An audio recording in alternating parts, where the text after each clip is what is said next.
na mstari wetu ambao tutakiuzungumza unapatikana katika kitabu cha Luka Mtakatifu sura ya 15 mstari wa 11 mpaka 32.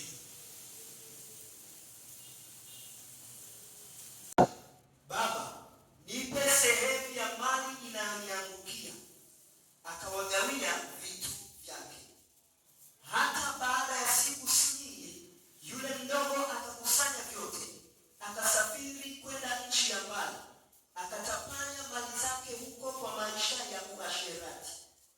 Alipokuwa amekwisha tumia vyote, njaa kuu iliingia nchi ile, yeye naye akaanza kuhitaji. Luka 15 mstari wa 11 na kuendelea, mistari michache inaeleza kwa habari ya familia ya mtu mmoja. Kwanza habari hizi ni Yesu alikuwa anawaambia Mafarisayo kwa habari, ni kwa ni mfano anawaambia kwa wale waandishi, akawapa mfano ya picha ya mwana mpotevu ya wazi kabisa kwa maisha ya mwanadamu, akizungumzia upendo wa Mungu kupitia wokovu. Tunaona sasa Yesu anaillustrate mfano, anatolea baba mmoja alikuwa na vijana wake wawili. Katika vijana wale wawili, mmoja ambao ni wa mwisho, last born, akaomba sehemu ya fedha au sehemu ya mali au sehemu ya vile vitu ambavyo mzee wake anavyo. Akasema, baba, naomba sehemu ya mali. Mzee wake bila yana akatoa sehemu ya mali akampatia, akaondoka. Biblia inasema mzazi mwenye hekima nini huacha urithi kwa wanae. Kwa hiyo baba huyo alikuwa na hekima, akaacha urithi na akatoa sehemu ya urithi juu ya vijana wake, na hasa kijana kwa anahitaji. Somo hili linatufundisha kwamba kwenye maisha ya wokovu tulio nayo, pamoja na magumu ambayo tunayopitia, usiende nchi ya mbali, usikimbie, usitoke hekaluni, usiende kutafuta maisha mengine. Maisha yako ya ushindi yapo kwenye madhabahu hii katika jina la Yesu. Maisha yako ya ushindi yapo kwa Yesu Kristo wa Nazareti aliye hai. Mafanikio yako kwa Yesu Kristo wa Nazareti aliye hai. Hayapo kwa wachawi, hayapo kwa wazinzi, hayapo kwa washarati. Maisha yako yapo kwa Yesu Kristo wa Nazareti aliye hai. Kama kuna mtu anaelewa aseme amina.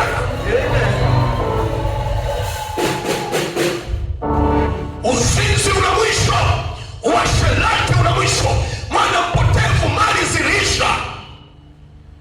Akasema, nafanya nini hapa? Ashukuriwe Mungu, ufahamu ulimrejea huyu mtu. Nafanya nini hapa? Ni mimi kweli nafika na kula chakula na nguruwe? Ni mimi kweli? Ni mimi kweli? Nataka nikwambie, maisha mwana mpotevu yakupe mfano unapoingia 2026. Yawezekana zile changamoto zimekupeleka mbali. Yawezekana umefika sehemu si yako, unafanya kazi si zako, unakula chakula si chako, unahudumu sehemu si yako. Nasema katika jina la Yesu Kristo, mwaka 2026 ukaingia kwa ushindi, urudi kwa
Namuona Roho Mtakatifu kabisa, siamini kama nitamaliza ujumbe huu, lakini kuna kitu Bwana anamhitaji mtu mahali hapa.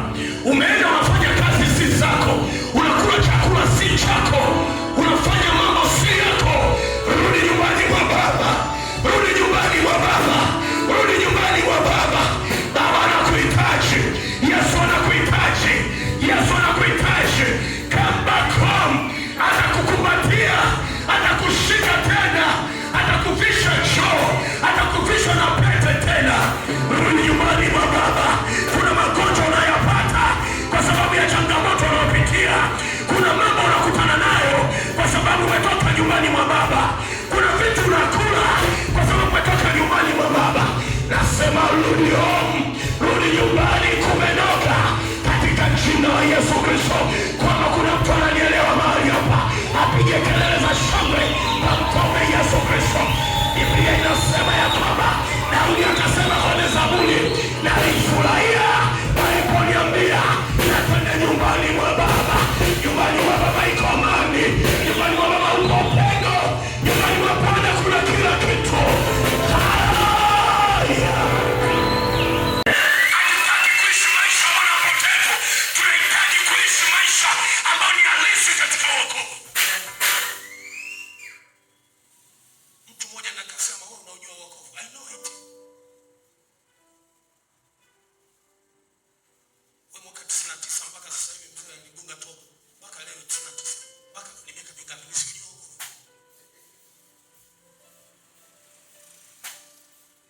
Na nakumbuka mwaka 99 ile mwezi wa 7 naisi nikabatizwa pale bali ya India na mzee. Sasa nisiufahamu wokovu. Hesabia 99 mpaka sasa. Miaka mingapi? Why do it? Nimeishi huko. I know. Nimeona lazima tu take advantage. Lazima uchukue bidii. Otherwise mambo itakuwa normal tu. Utaishi kama mwanapotevu. Mwaka 2026. Kama ni mwaka wa kawaida. Tamani mwaka wa kawaida. Kataa no life. Kataa. Kataa no life. Kataa no life. Kataa maisha ya kawaida. Ya kataa. Ya kuja church na kutoka tu. Ya kataa. We should see impact. Lazima tuone matokeo. Lazima. Mwaka 2026 maisha ya kawaida yasiwe sehemu ya maisha yako katika jina la Yesu Kristo. Maisha kulalamika, wameniacha, wamenitenga, yasiwe sehemu ya maisha yako. Haleluya, haleluya. Leo Baba anatuita. Baba anatuita welcome. Kwa Baba kuna amani, kwa Baba kuna furaha, kwa Baba kuna upendo, kwa Baba kuna chakula, kwa Baba ipo raha, kwa Baba kuna kukumbatiwa, kwa Baba iko amani. Nasema kwa Baba iko furaha. Katika jina la Yesu Kristo, pokea furaha yako tena, pokea amani yako tena, pokea ushindi wako tena, pokea uweza tena. Katika jina la Yesu Kristo, ninasimama na kukwambia wewe ni shujaa katika lopita unalopita. Tembea kishujaa. Bwana atakuvusha, Bwana atakutoa katika matendo ya simba, Bwana atakutoa katika jina la Yesu Kristo. Hakuna simba atakung'ata, hakuna moto utakulamba. Welcome home.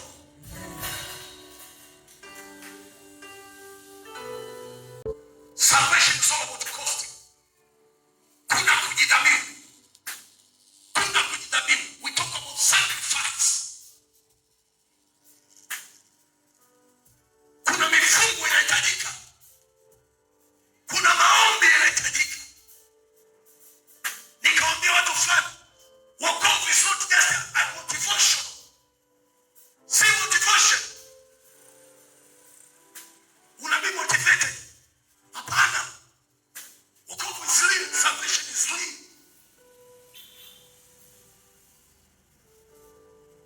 Nilikuwa namwambia baba mdogo pale, naambia sasa, angalia vijana wako, tuhurumie sisi, tunaweza kuoja tu maombi. Zile ninaamini wakina mzee Mchele wakisikia maombi wanaanza kutetemeka, wanaanza kupata shida. Tunaanza nini? Bwana ametupelekea mbali, tuanze leo. Lakini leo si Gen Z, tunaanza kuoja. Hiyo ni shida. Kwa kuwa amekaza kunipenda. Neno kaza ni msisitizo pale.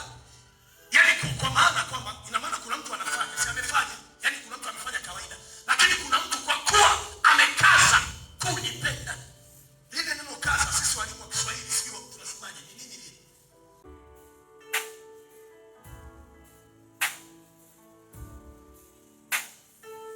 Akatafakari moyoni mwake. Ulikuwa ni mwanzo wa toba. Akatambua kosa. Akajilaumu nafsini mwake. Akaamua kurudi kwa Baba. Nataka nikwambie, hakuna wokovu bila toba. There is no salvation pasipokuwa na toba. Never. Hakuna. Mwamba akaamua kurudi kwa Baba. Akaamua kurudi kwa Baba. What's happening? 2024 Luka 15. Yesu mtakatifu. Luka 15:20-24. Yes. Akaondoka akaenda kwa babaye. Alipokuwa angali mbali, baba yake alimwona, akamwonea huruma. Akaenda mbio, akamwangukia shingoni, akambusu sana. Yes. Yule mwana akamwambia, Baba, nimekosa juu ya mbingu na mbele yako. Yes. Sistahili kuitwa mwana wako tena. Lakini baba aliwaambia watumwa wake, lileteni upesi vazi lililo bora, mkamvike, mtieni na pete kidoleni na viatu miguuni. Mleteni ndama yule aliyenona, mkamchinje, nasi tule na kufurahi. Haleluya, mtumishi wa Mungu. Nataka nikwambie, huyu mtumishi wa Mungu alipoamua akasema nichukue hatua sasa. Alikuwa anafika nyumbani sasa, baba yake akamuona kwa mbali kabisa, akamhurumia. Akasema, this is not my son. Huyu sio kijana wangu. This is not my daughter. Huyu sio kijana wangu niligharamia pale msalabani. Hapana. Akakimbia. Baba akamfuata, akamkumbatia. Na leo Yesu yuko tayari kukumbatia tena. Mazingira unaopitia, Yesu yuko tayari tena kukumbatia. Yesu yuko tayari tena kwa upendo wake. Yesu yuko tayari tena kurejesha nguvu ndani ya moyo wake. Katika jina la Yesu Kristo, pokea neno la kinabii, ukasimame tena katika jina la Yesu Kristo. Katika jina la Yesu Kristo, Bwana atakutendea tena, atakukumbatia tena kwenye changamoto yako, atakukumbatia tena kwenye dhiki zako, atakukumbatia tena kwenye changamoto za familia yako, atakukumbatia tena. Leo ni siku ya kukumbatiwa na Baba, ni siku ya kukumbatiwa na Yesu, ni siku ya kurudishwa tena. It is a day of restoration, ni siku ya kurejesha vitu vyetu. Yesu yuko tayari kwenye madhabahu ya Mklewi. Leo Yesu yuko tayari kurejesha vilivyopotea. Yuko tayari kurejesha yale ambayo umepoteza kule nje. Hallelujah.